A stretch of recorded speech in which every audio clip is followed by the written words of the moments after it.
Let's play a short game. A lot of these big name music artists are selling their music catalogs for a certain amount of money. And I'm gonna go through a couple of them, and I would like you to guess the amount of money they're selling their music catalogs. So let's start with, I don't know, David Bowie. What do you think? Maybe 50 million, 100 million? I'm gonna give you a couple of seconds. They're selling his music catalog for 250 million. What about, let's say, Bob Dylan? What do you think? Now, Bob Dylan sold his entire songwriting catalog to Universal Music for $300 million. Okay, what about Paul Simon?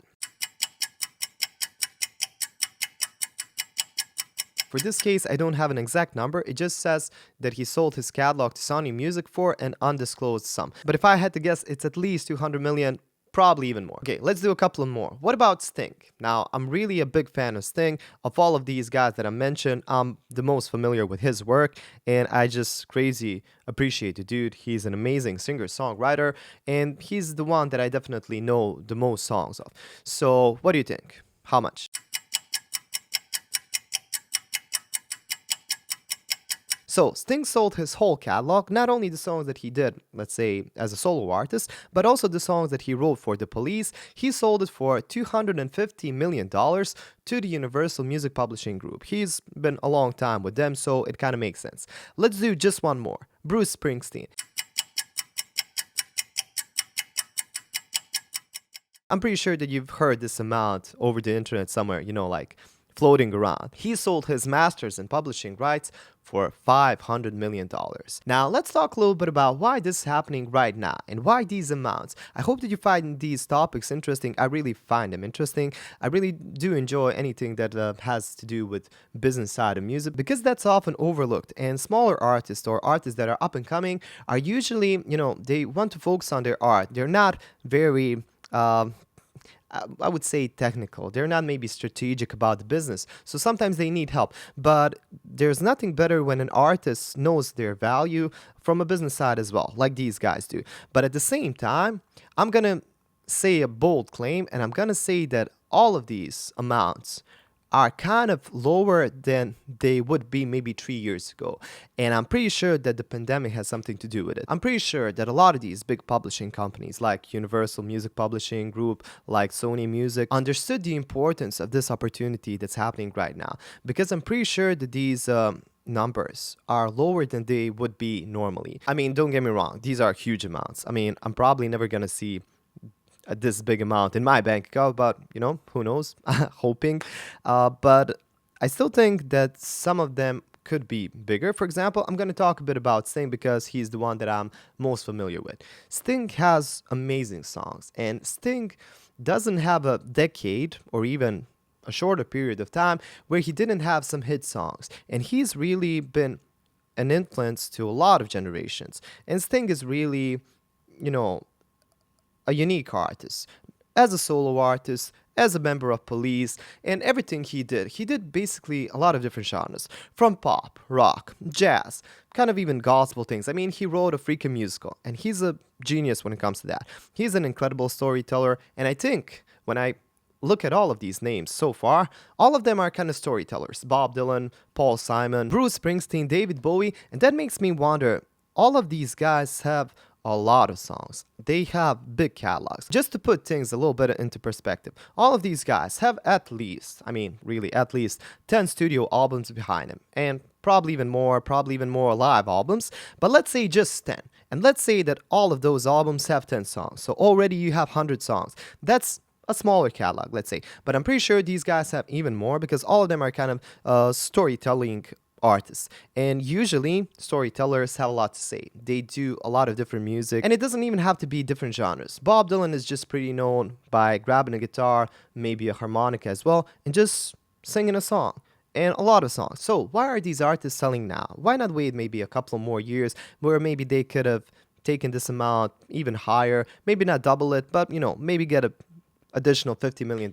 One reason that is kind of obvious when you think about it, all of them are kind of old dudes. I mean, I respect them, but that's just the truth. For example, I'm gonna see Sting in a month now. I've listened to him once live 10 years ago. So, even then he was, in his 60s, but now he's 70 years old, but he still rocks, amazing dude. Bruce Springsteen, 72 years old. Bob Dylan, 80 years old. So you get my point. There have been a lot of instances when artists didn't sell their catalog and their heirs, like their sons, their daughters, their grandsons even, or whoever, their wives, it doesn't matter, would have a hard time dealing with their inheritance later, because it's not always easy to explain. It's not just black and white. For example, you have the masters, the studio versions, you have the live versions. You might even inherit sheet music. You might inherit, I don't know, Sting's notebook where he wrote lyrics that is probably worth at least half the amount of his catalog. I'm just guessing here, but there are a lot of things that are hard to deal afterwards. So a lot of these artists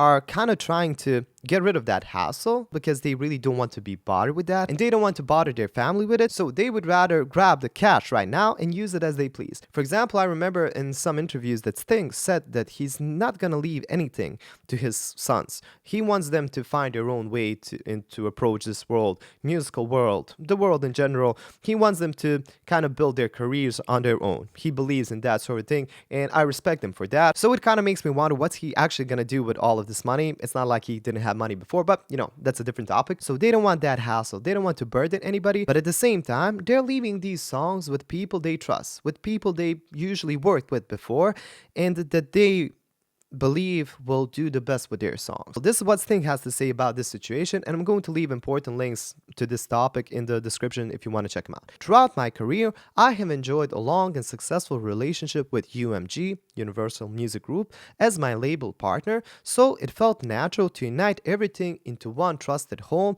as I return to the studio, ready for the next chapter. To me, this sounds beautiful, and you have to understand that all of these artists don't really need that money. These artists are really connected to their songs, and it's basically like, well, almost a part of your soul. So it's not easy to let it go in a way, but also if you want something to grow, to have a life after your life, you have to let it go. It's almost like you have lots of children and you know that you're not going to be there for every moment in their life, but you're trying to leave them in the best capable hands. I know that that might sound a bit weird, but it's basically like that. So these artists are no longer going to earn streaming revenue from these songs, at least as far as I understand. So Sting is no longer going to earn anything from Shape of My Heart being played on Spotify, on YouTube, or wherever. He doesn't really have a say to where this song might be used next. I'm guessing that we're going to hear a lot of these songs from all of these artists that I mentioned in movies, in a lot of different spaces where these publishers think these songs will work best. Now, what I find calming is if Sting is not worried about how Universal Music Publishing Group is going to use these songs, then I don't think we should be worried as well. But at the same time, the skeptical part of me is just a little bit worried about how they're actually going to use these songs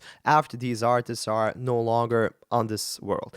So I'm hoping that they're going to respect their artistic journeys, artistic life. And I'm just hoping that they're not going to use these songs in places that maybe don't fit the aesthetic of the song and what the artist really believed about their whole work. So I'm really hoping they're not gonna milk these songs, but at the same time, these publishers are just a business and they're going to use every chance that they have to use these songs. So the future will tell if they're going to use it in a good way, if they're going to use it in a way that the fans respect. As I'm saying that, they're probably going to try to introduce it to younger generations, which I think is a wonderful thing. But at the same time, I wouldn't like these songs to become covers and known as covers. For example, I don't know, some new artist is gonna re-sing Fields of Gold and young people will think that that's their original song. I wouldn't like that to happen, but I feel like that's already happening in the movie world where they're just remaking old movies and trying to squeeze a couple of bucks.